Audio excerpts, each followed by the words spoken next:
Some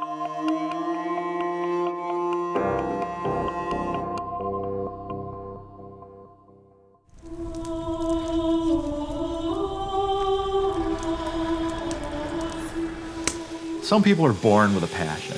I'm one of those people. When I was 6, I got a full suit of Japanese armor for my birthday, which was pretty amazing, actually. You know, you're 6 years old and you open that package and there's a 17th century suit of armor that you get to run around in like a little maniac. A lot of kids play with cardboard shields and wooden swords. I just never stopped. I'm Chris Poor, and I'm an armorer.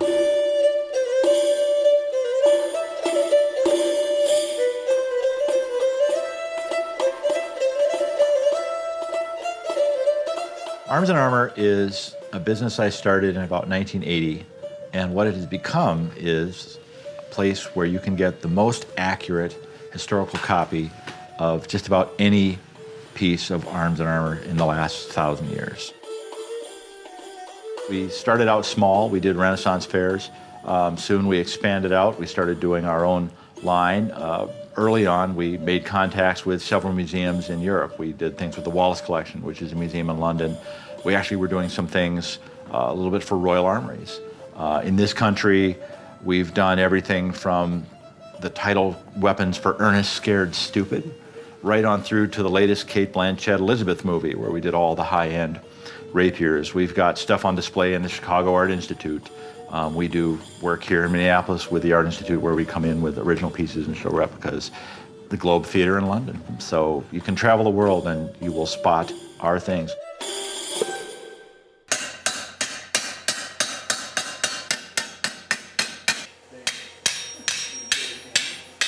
This is an elbow.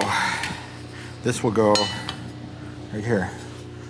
And when you close your arm, that's about the movement you get. And these fins will close the gap. When it's extended, you still have protection.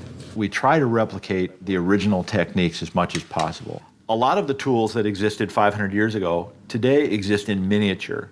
The only people that use a lot of those tools anymore would be silversmiths. So the hammers weigh 4 ounces or 5 ounces. I need the 3-pound version. And a lot of the shaped anvils that we use are basically exclusively used for armor. So you've seen quite a few tools. I would say 80% of those we've made. That's partially why we get such good results, because we're trying to stay faithful to their techniques. If you can figure out how they did it and you can do it that way, you're almost guaranteed that it will be less work, more efficient, and give you a better product. Now you have the whole unit, which you can move this way, you can pivot that way. The whole thing will sit right there. We try to capture the essence, the spirit, and the feel of the original. And partially it's made easier for us because we have a lot of originals. It's a lot easier when you've got a 16th century original to look at. And as you can see, there's a lot of similarities. The difference being I made this last week and somebody made this in about 1570. Wherever possible, we will handle the original. For example, if we're going to put a new sword in our catalog, if possible, I'll go to the museum where that sword is. We will talk to them, we will handle it, measure it, weigh it. In some cases, we can actually take rubber molds off of the original parts. What I want to be able to do is take the original and take ours and set them down side by side and not really be able to tell the difference. This is a suit of armor we're building for a private individual. It's based on a German one from about 1510. Say hello.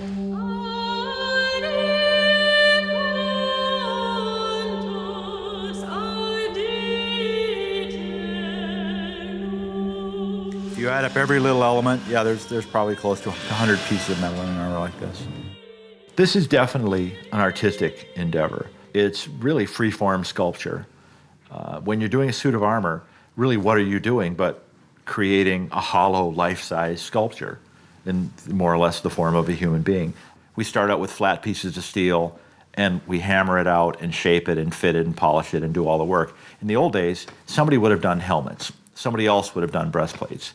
You know, there wasn't one guy that did everything. One of the more complex pieces in an armor is the helmet. I did this a couple of weeks ago. When you look at it and realize that it all started out as a flat piece of metal, and you wind up with this, it's pretty interesting. And the way this one works, you've got a little spring catch that locks the visor down, and the visor lifts. You've got the sight to see through. all these breath holes so you can breathe. The cheek pieces open up. You fit your head inside. It's one of the more complicated pieces, and I think it came out pretty well.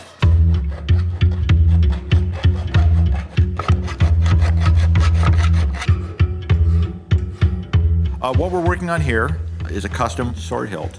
The sword hilt is the part of the sword that covers your hand.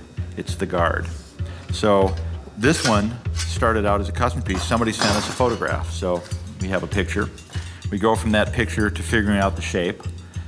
We take bars of steel like this, and with many, many hours filing, hammering, welding, we turn these into something like this. And we're matching it exactly to a historical original. We've made the blade, drop it on the blade, and you take a big plug like this, take a piece of it and turn it into something like that. It's very nice, very sculptural. It fits right on. We have a pair of little pins here that lock it all together. And when we put a grip, which is the handle you'd actually hang on to, you've got a finished sword. It takes about as much time to think about the project as it does to actually do it. I'd say in a nutshell, that's the process.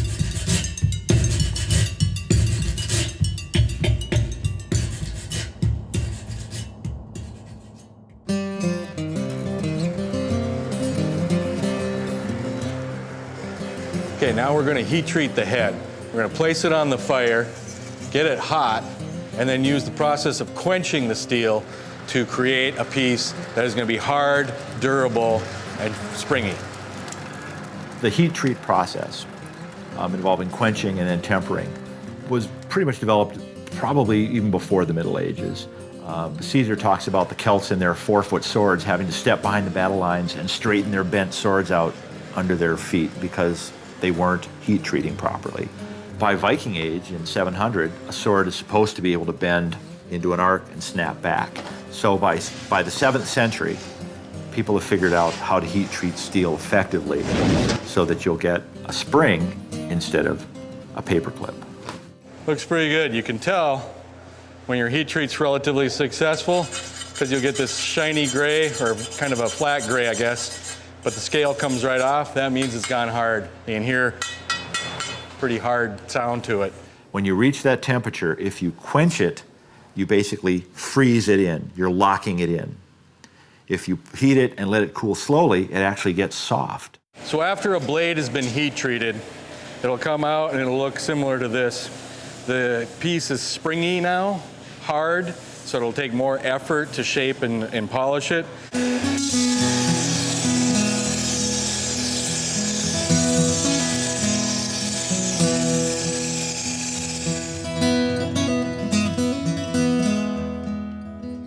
Part of why I'm doing this is because I was well enough educated to find out what it was all about and appreciate it. And part of what made me so successful at it is other well-educated people in this field that were willing to share their information with me. We were augmented with this collection from Ewart Oakeshott, who was a scholar in England, where we have over 100 pieces, and we utilize this collection in a hands-on educational way. If you can inspire the next generation down with your passion and your interest, it's important. We use our weapons and our armor as teaching tools. We don't just teach the history of swords and the history of armor. That's pretty limited. What we try to do is teach history using these as hooks, as props. And if we can bring them into a wider world through this portal, through this entry point of loving swords or armor, well, that's a great thing.